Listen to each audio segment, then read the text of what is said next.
The Vintage View Podcast, Episode 2.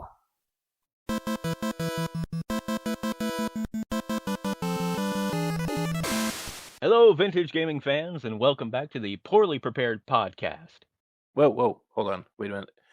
Huh? We decided on Vintage View Podcast, We're still going with that one?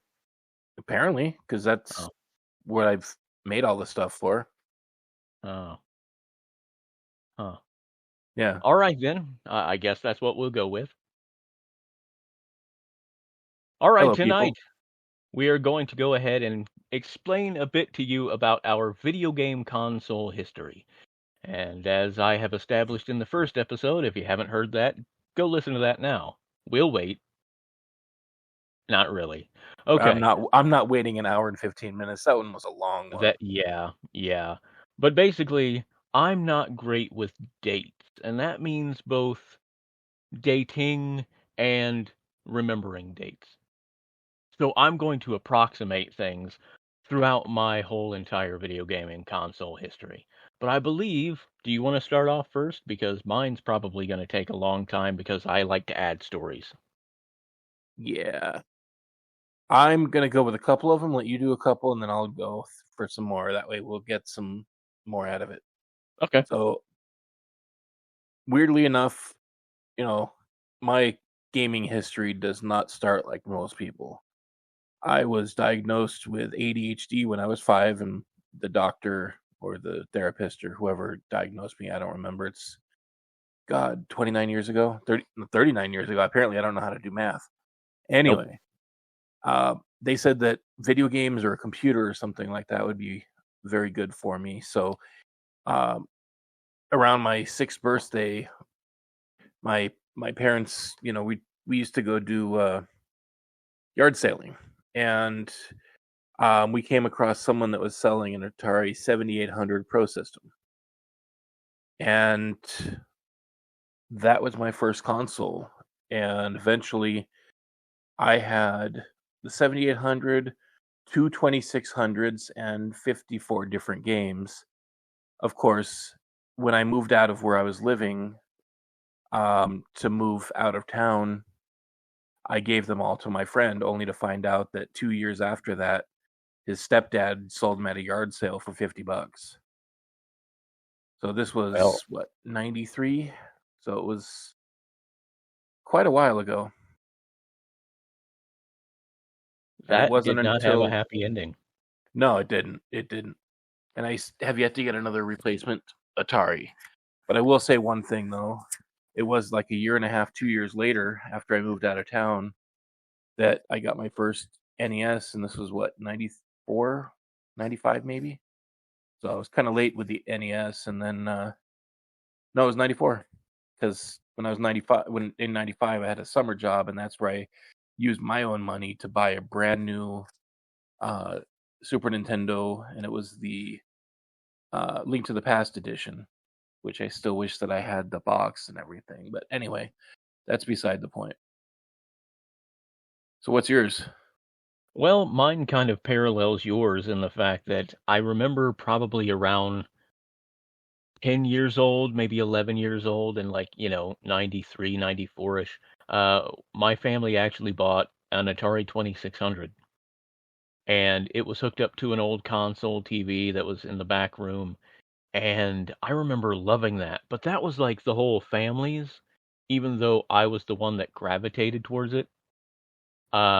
Everybody was supposed to be able to play it. But yeah, again, starting very late in life, as far as, video games with extremely old consoles. But I remember the Atari 2600 was extremely fun because, that was my first introduction to video games. And then, I can't remember when I got my first Game Boy, but I know that I got a Game Boy before I ended up getting a Nintendo. So probably Christmas, maybe 94, I guess, was when I got my first Game Boy. And I loved the heck out of that thing. And then eventually, probably the next summer, I got an NES. And that just really opened up a whole different world. Because that was my console. I can't remember who acquired it and where it was acquired from, but it was definitely like my console. Nobody else played it, nobody else wanted to play it. It was strictly mine. And then after that, here's where the Atari Jaguar came in. They were discounting them and almost giving them away.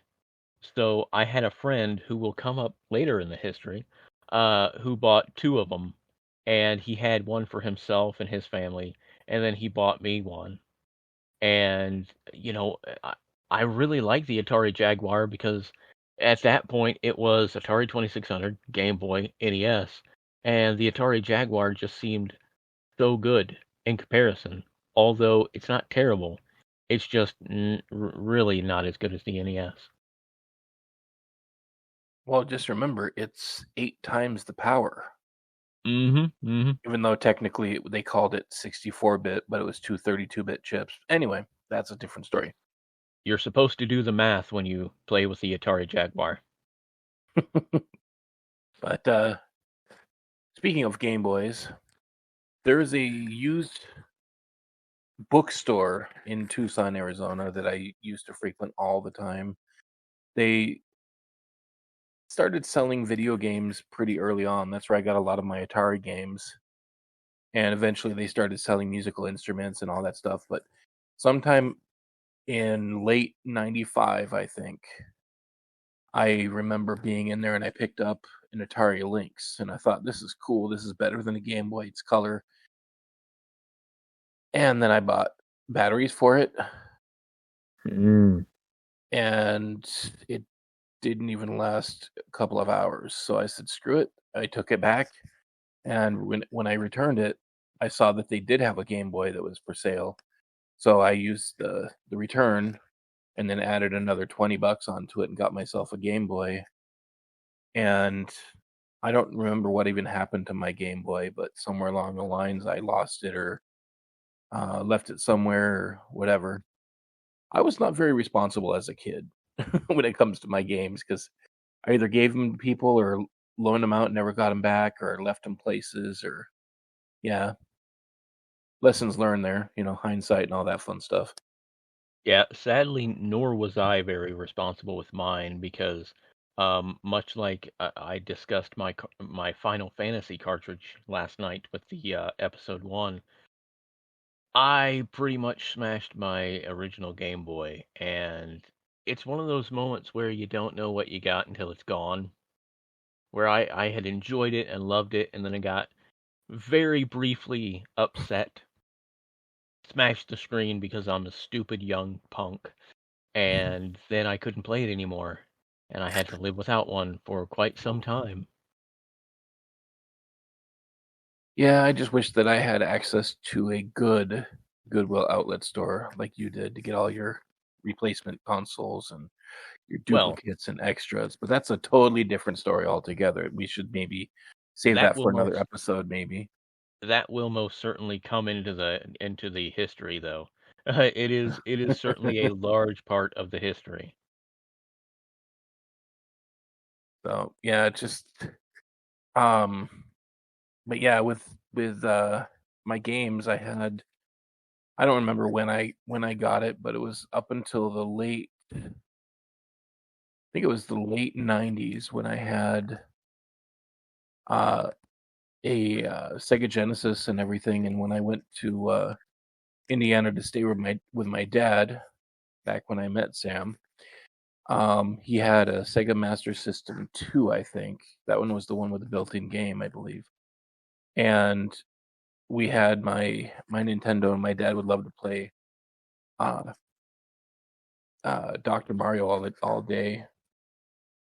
But yeah, that's kind of where I'm at this point. Like 99, 2000. That's when I ended up the person who bought the Jaguar for Sam. I had loaned him my Sega Saturn to borrow his Super Nintendo because I don't know what happened to mine. I think I didn't move it with me or whatever it was, but I borrowed it to play Earthbound, so that was kind of fun. I finally played and beat that. But Yeah, I need to get myself a Master System. I just now realized that. That's a different story altogether again, too. Yeah. Well, you talking about a job earlier helped you buy video games and a console. My first summer job was probably it was shortly after the original PlayStation had came out. And I love this job. Basically, it was a gigantic warehouse, and my job was literally mopping the bumpers. Like all the hard, heavy concrete edges around the whole vicinity that were painted bright yellow. My job was to put on my headphones and mop, and I got paid to do that as a child, and it was the greatest thing. But an even greater thing was the fact that it helped me buy my first PlayStation.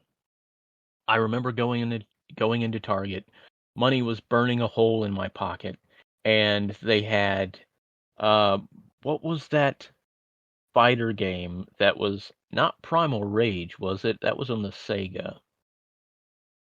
There was like an animal fighter game for the PlayStation that was really big.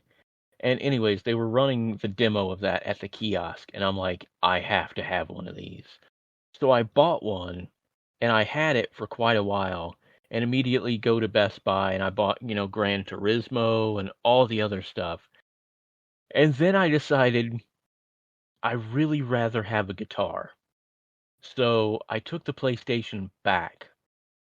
Here's where things get a little bit odd. I forgot to put the DualShock controller back into the box.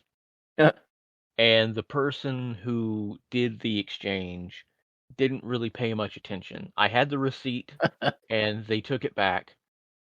So I still had the DualShock controller and I had the money back and I felt bad about it, but I had a kid at school who asked me, he's like, I'm looking for a new DualShock controller. I'm like, all right, I think I might have one.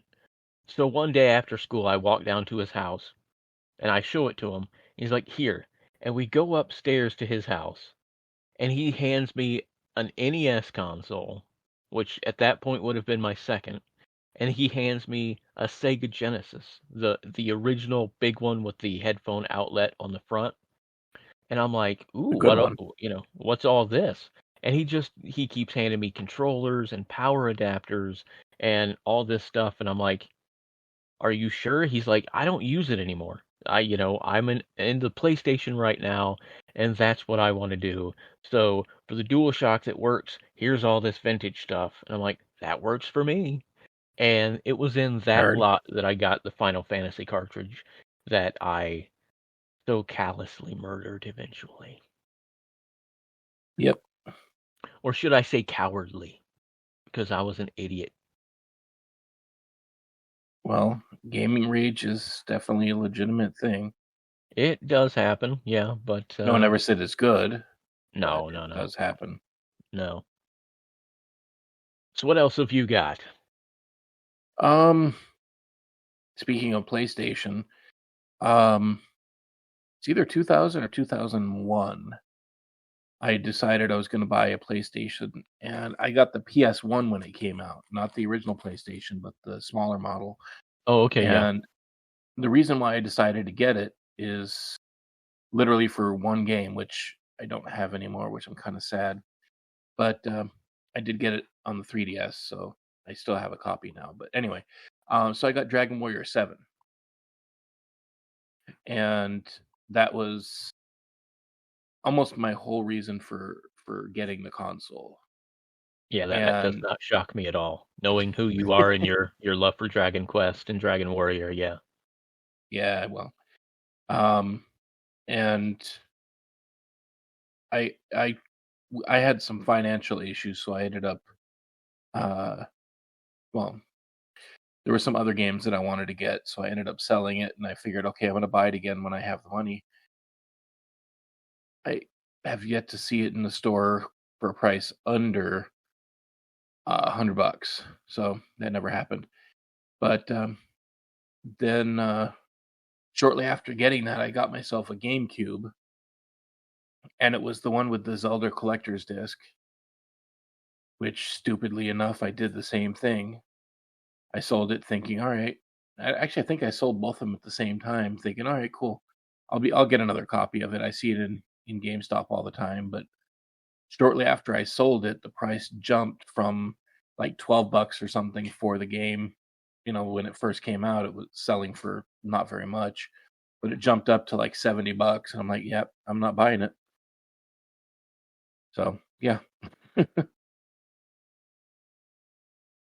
Yeah, I'm looking at my notes here, and my next 7 consoles, if I can read that properly, are from the same friend who gave me the Atari Jaguar. But the thing is, this has a different. Well, the first one is in '99. He bought himself and his family again a Dreamcast, and he wanted to play Phantasy Star Online. Mm. So, since that was, kind of the first console MMO, I guess, were there any other console-based MMOs before that one?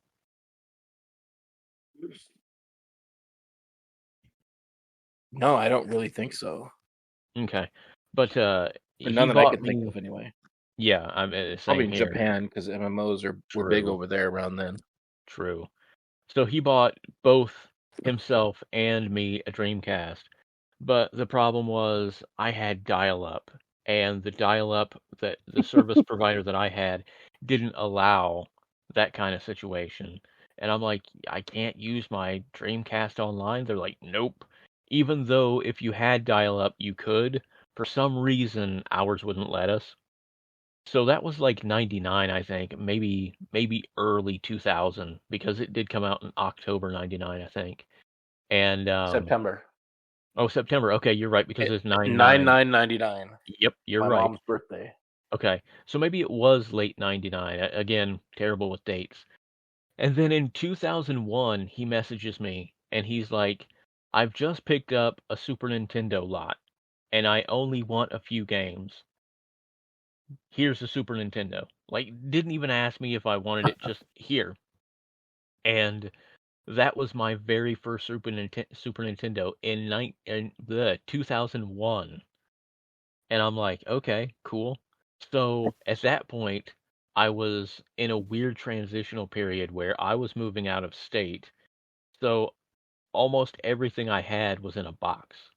And it was quite a while before I actually got into the Super Nintendo.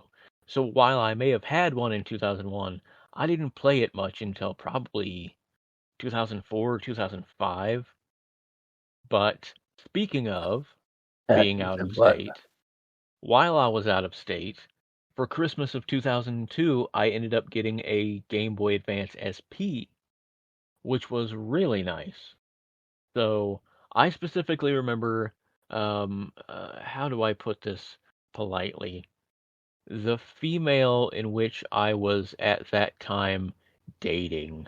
Um, she conned me into going to a store with her, and she's like, "Oh, my friend's brother wants one of these, and you're such good with video games. Help me pick this stuff out." So I helped her pick that stuff out under the guise of thinking it was going to go to her friend's little brother. No. When I opened it all up on Christmas, everything was there, and I'm like, I'm not your friend's little brother. What's But I was still happy to have it just the same. And then to run through this really quickly, in 2004, same friend as the Super Nintendo, the Atari Jaguar, and the Dreamcast, gave me a disc read error Xbox. So they had bought themselves a brand new one and figured I could fix the Xbox.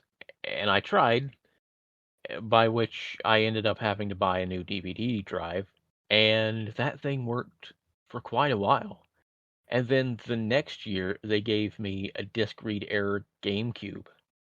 The problem with that was the fact that I did move the potentiometer on the back of the laser, got it to work in a little bit, and then it would, eventually fade out, not knowing how that stuff worked at that point in time. yeah. But I tried, and it worked, and then it would stop, and then it adjusted again, and then in 2008, same scenario, a PlayStation 2 Slim. Now, I remember him originally bringing it over to my house to have me try and fix it, and he was using a PSP charger. So the PSP charger wasn't giving it enough amperage, maybe not even enough voltage. I can't remember. And the console wasn't working. So I was reluctant to tell him at first because I was thinking, if I can get him to give me this PS2, I can go ahead and have myself a PS2. I'll just be like, I'll have to buy myself one of the power adapters. And I was like, okay, that's what I'll do. But then I'm thinking, no, if I did something like that, it would probably never work. So I told him, I'm like, hey, yeah, you're using a PSP charger. He said he went home, found the right charger or the power adapter for it. It worked just fine. And to close this one out, it was 2009. They gave me a Red Ring of Death Xbox 360, which I didn't repair myself, but I took it in to be repaired. And the gentleman was like, well, this has been opened. And I said, no, I've taken the faceplate off, and I have fiddled with the security sticker on the front. And he tried to charge me more because, it's in their best interest, or it was, not knowing what was really wrong with the console. They Uh-huh. felt charging more, was kind of the better thing to do because they weren't sure. And I was like, sure, whatever. So when I went to pick it up, the guy's like, oh, I'm sorry. I thought you had been in there, but it's running, everything's fine, and I'm only going to charge you the original price to fix it. So that was great. The downside being the fact that those Xbox 360s really just they don't last. Yeah, I love my 360. Mine was the newest model though, Hmm. and it worked out pretty good. However, the power supply itself died, so I bought a new one. Oh, And then someone gave me their old one that the power supply died, but the console was just fine. The power supply just sucks apparently in the hmm. newest model. Well, that's news to So me. yeah, I mean that's what happened with mine anyway.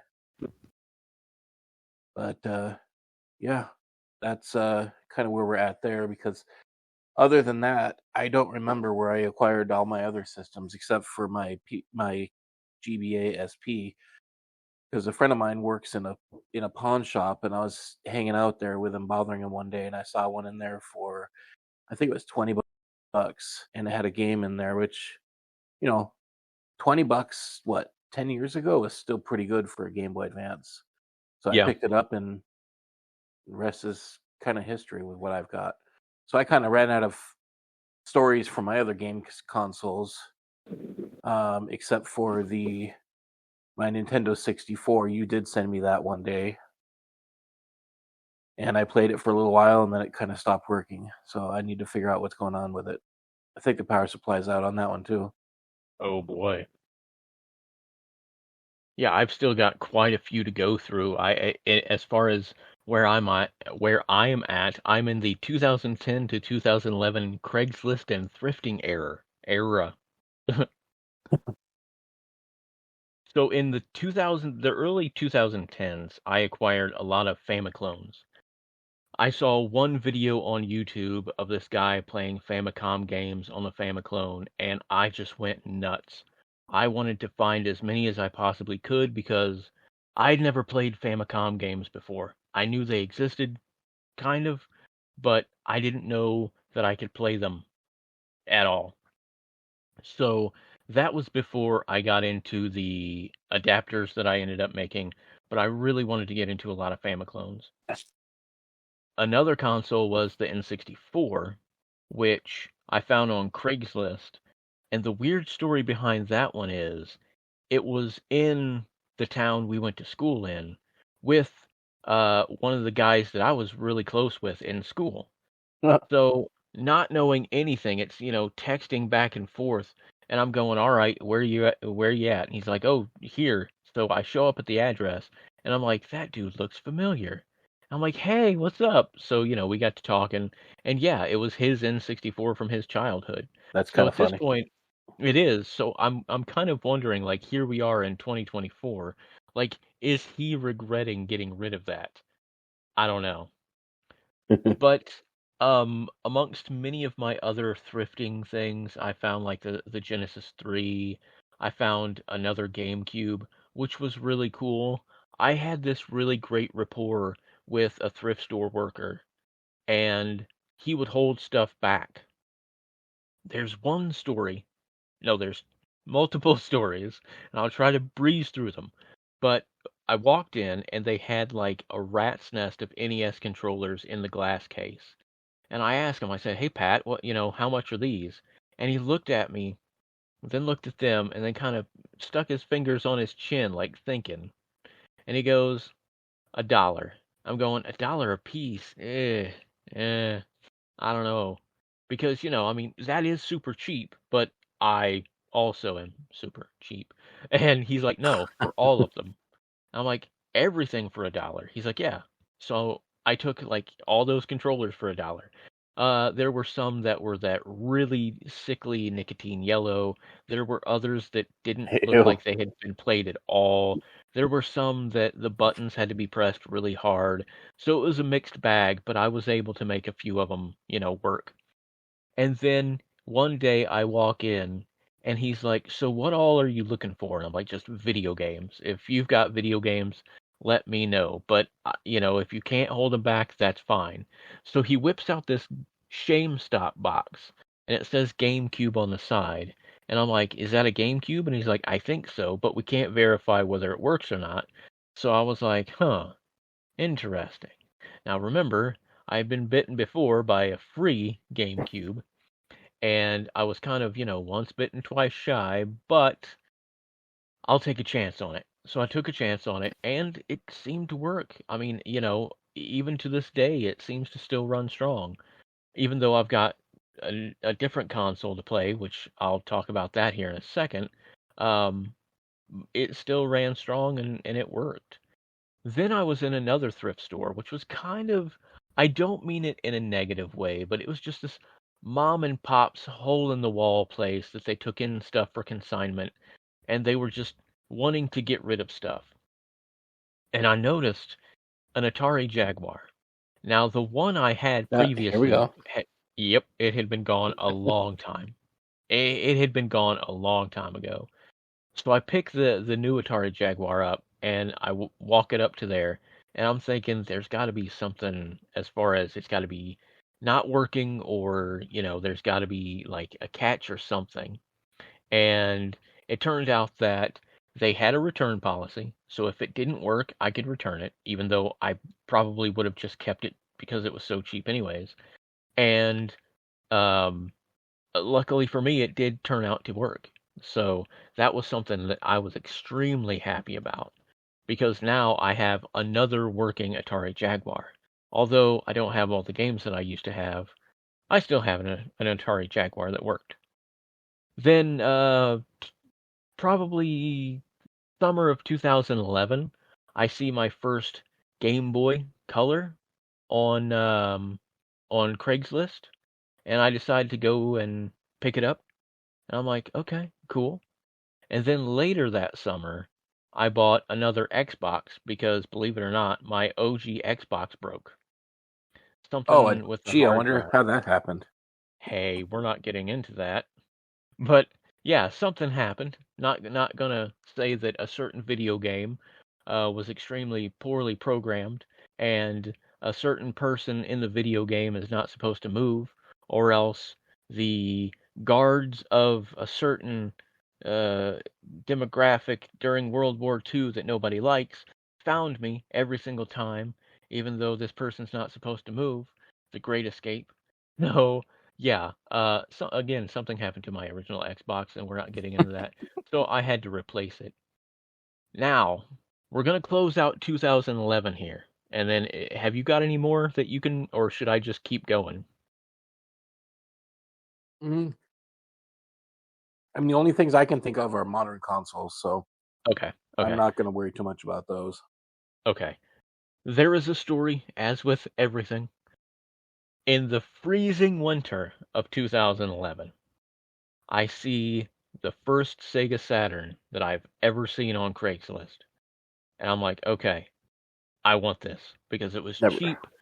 And the person said that it had all the hookups.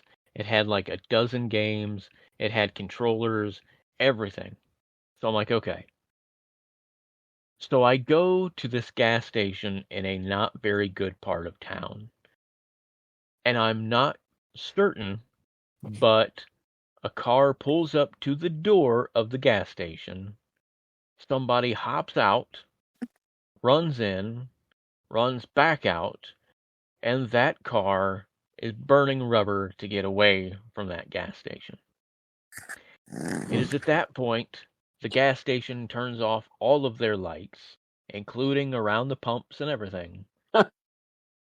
And I'm in this not so good part of town, freezing winter, and I receive a text message of, oh, I can't find the games and I can't find the hookups. And I'm like, okay, but I'm here, so I still want it. And the person is like, oh, okay, well, we'll be there in a little bit. I'm thinking, great, you know? So when the car pulls up, this little kid pops out, and he's probably 10 or 11, and he's got a backpack. His dad goes into the gas station, and he walks over to me, and he's like, here it is. And I'm like, this feels weird because it was concealed in a backpack. Like, did he go to his dad's, collection and just decide to start selling his dad's stuff off on Craigslist? I don't It know. wouldn't be the first time it's happened. That's true. That stuff has happened. And I'm like, okay, I'm just going to try and make this deal as quick as possible. So I'm like, would you take 10 for everything? He's like, sure. So I ended up getting the console. The power adapter for those is just a regular standard power cable. So that wasn't difficult to find at all. I think it did come with a janky AV cable. And previously I had picked up a controller from the Goodwill that just kind of needed adjusted a little bit and it worked. So then I went through and I found some games on my own and all that good stuff. Then we're moving into my birthday of 2012, where on my birthday, if I can afford it, I try and buy myself something nice. And on Evil Bay, I find a Sega Master System. Not only was it a really good deal, it was in Indianapolis. So I'm like, okay, I'll go up there. Um, the kid met me in the University of Indianapolis parking lot. It was just in this big old box. All the games were in their original shells with the manuals. Sadly, the console wasn't in its original box, but that's fine. It looked like it had never been used. It still had like the little plastic peel off on the front. And I think it was like $50 for everything. He had to take it down off of Evil Bay, which is a complete no-no. They don't like you doing that. So he took it down, sold it to me, didn't have to pay any shipping or any fees. So we were both, really happy about that. And that's how I acquired my first Sega Master System, which it was the original Model 1. Now, you were talking about the Model 2 earlier, and Yes. our friend Jamie had one, and I wanted that thing so bad because it looked awesome, and I wanted that so bad, but never ended up getting a Model 2. But did you say that? Were you thinking that the Model 2 is the only one with built-in games, or I were you just thought it saying that? was. It Okay, because I know mine was Alex has. Kidd, wasn't it? I don't know. Actually, no. I think there were several different models that had a different game. Yeah, because I was gonna say I think mine has a built-in game. That's one thing that really fascinated me was the fact that here we are like literally 2012, and to my ignorant mind, I guess I should say, like it was the PlayStation and it was the Dreamcast that had like their own operating systems. The Nintendo, Super Nintendo, N64, those things needed a cartridge to run. But you go all the way back to the Sega Master System, where you can turn the thing on. It gives you the Sega logo, and then I believe you punch in a little code without a cartridge in, and the game plays. That blew my mind. And I And would, honestly, obviously, that's how a lot of the consoles should have been. yeah, yeah. That would have been forward thinking, but Oh wow, I just pulled up a list. Getting off on a tangent here. no, Built-in that's fine. Master System games: Safari Hunt and Hang On, Hmm. Alex Kidd, Missile Defense 3D. Ooh, Let's see. I'm just looking through. Oh, some of them had the snail game. I think that's what mine has.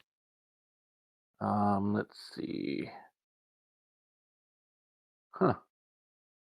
I guess those are the only ones.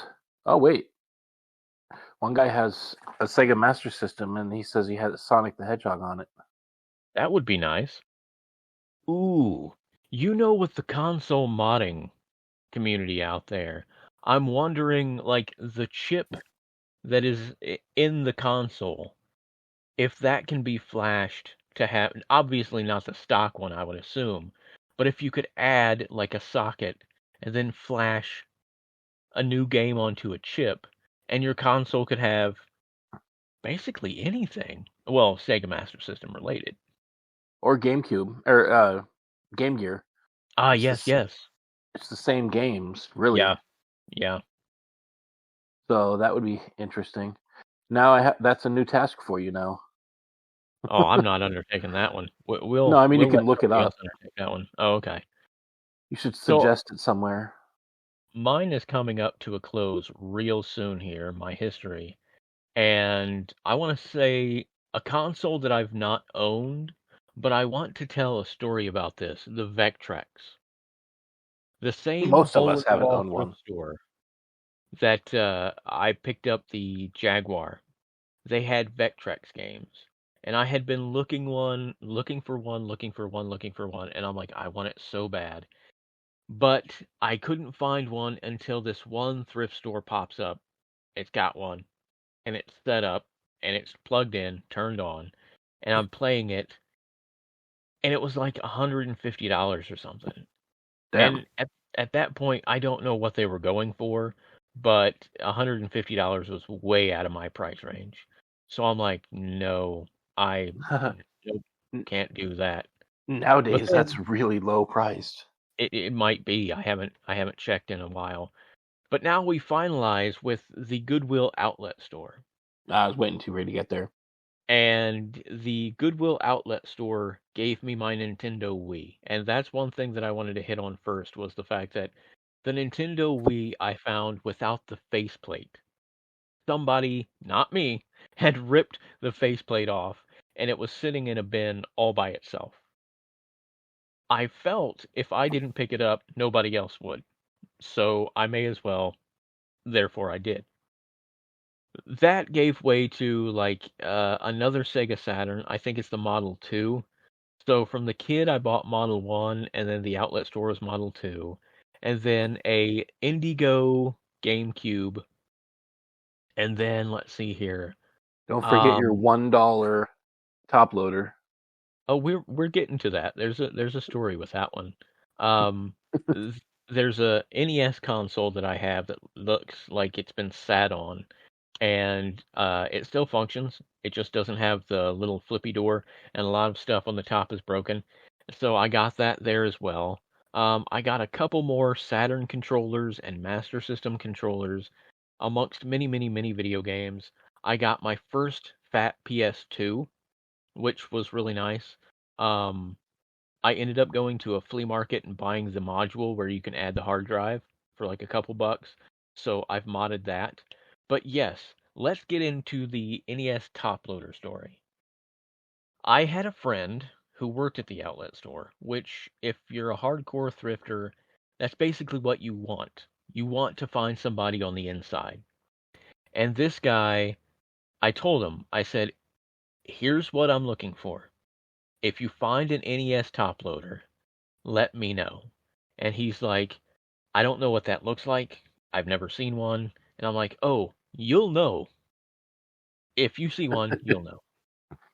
So one day, if for anybody who's not been to the Goodwill Outlet stores, it's a room filled with blue rolly bins, and they fill them with clothes or books or media, CDs, VHS tapes, DVDs, etc., Or just and crap. or just crap, basically. There was one time that there was a painting, a rather large painting. It took up probably 2/3 of the whole bin, and I saw a dog bone controller. Now, for some reason, they love to knot up and ball up, tangle up wires. I don't know whether they do it on purpose or they're sorting machinery or something. I don't know. But every time I went in there, I had to detangle wires to get, the Sega Master System controllers and the Saturn controllers, many, many, many more NES controllers and stuff like that. So I see a dog bone controller, and I'm like, okay, fine. So I start tugging on it, and I feel resistance. Again, nothing out of the ordinary because they tangle up their wires. So I start pulling it and pulling it and pulling it and pulling it and pulling it, and it's underneath this painting. So I keep pulling and pulling and pulling and pulling, and then you hear the weird sound of plastic scraping. And I'm like, that's weird. That's not a cable. So I lift the painting and find a Nintendo Toploader. And I believe there was like two more dog bone controllers. Maybe not in that specific bin, but like around the place. And yeah, it came up to like $1.50 something back then with the controllers, the NES top loader, and I had bought some other stuff too. And that's one thing that I absolutely loved about the outlet store was they just wanted to make money on stuff that they didn't think that they could sell. They And for sell by the some pound. reason, correct. Um, for some reason, I don't know how it slipped by, but it slipped by, and I picked it up. Of course you did. I wasn't going to let that one go into someone else's hands. I'm I not don't trying blame you. to I'm not trying to be rude against anyone else because I made a lot of friends that, shopped there and then they stocked their booths in flea markets. But many of them didn't care about the reality of prices. One guy I talked to quite frequently, um, he had a Sega Genesis. And he's like, go to my flea market, check out my Sega Genesis. I'm like, okay. And I think he had like, um, I want to say Jose Canseco, but it wasn't Jose Canseco. It's like the coach for the Oakland A's or whatever, his baseball game for the Sega Genesis. And then it had like Sonic the Hedgehog, and it was just a regular Sega Genesis Model 2 for $75 and a couple of games. And I'm like, that's way too much. But he was thinking nostalgia, video games are big, people coming through, he's going to make money off of it. And it was just way too much for what, he didn't really have. So a lot of people did that, and it sometimes turned into I have to find stuff quicker than anybody else because there were a lot of times I saw people walking around with stacks of Super Nintendo games, literally stacks of Super Nintendo games in their hands. And it was always frustrating to know it was like 30 cents a pound or something back then. And you kind of you're craning your neck, you're going, "Oh, what do they got? What do they got? What do they got?" And you see Chrono Trigger. Knowing they're picking up Chrono Trigger for like 10 cents. You're going, "Where was that?" Yep. But that, my friend and listeners, is the end of my retro history.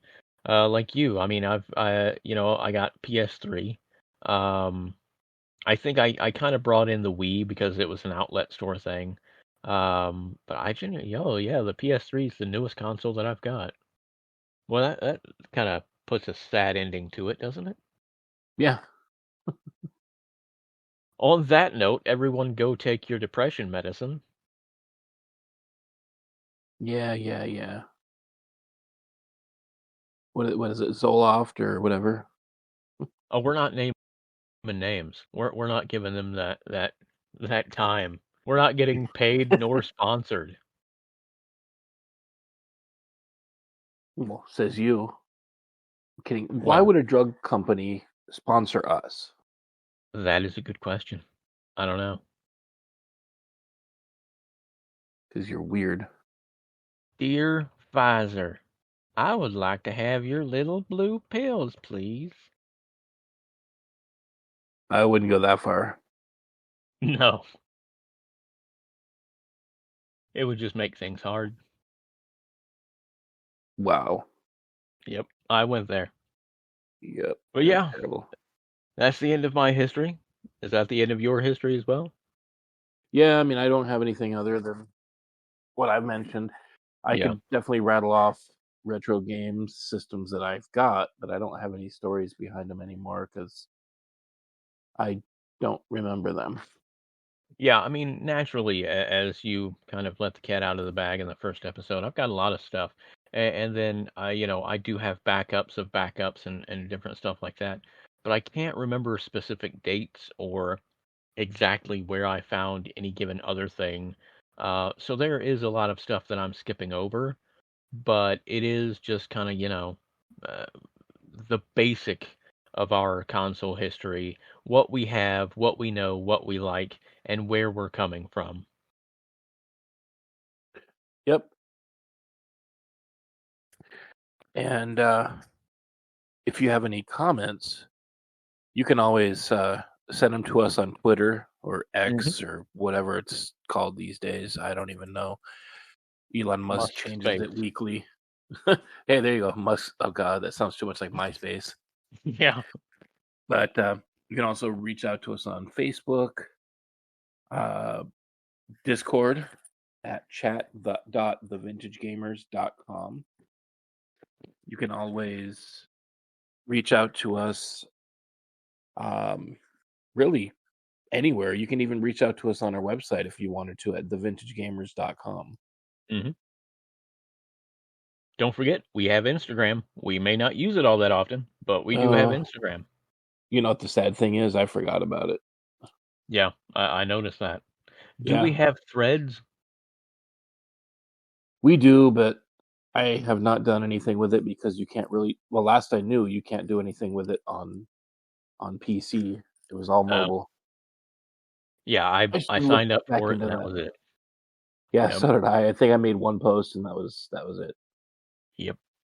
So I'll have to look back into that and see. But eventually, we'll probably get a phone number. So if you wanted to leave us a voice comment, you'll be able to do that. Also, when we record, we're recording live in Discord. So if you want to, you could actually listen to us live while we're recording. And if you have comments or anything, you could actually post them in the chat and we may talk about them on the air right then and there instead of you Hmm. having to call and leave your messages. And I mean, depending on how things go, we may actually let people actually speak, like kind of like a call-in show. That's a stretch, but it's a possibility because we could do that with Discord. We'll definitely have to have a censor button Or your finger on the kick button. Kick, kick, for kick, that. kick. Yes. But yes. But I guess that's it for now. I mean, That's been episode 2. yeah, it was a little longer than we planned. Ah, that happens. It's 49 minutes rather than 115 minutes. So Ah, we'll be fine. maybe. Anyway, people, it's been Scott from the Vintage Gamers And I'm Samuel. from somewhere, and we And will outer see you space. later. You're Bye. weird. You're weird, man. I know. It's okay though. How do I stop this?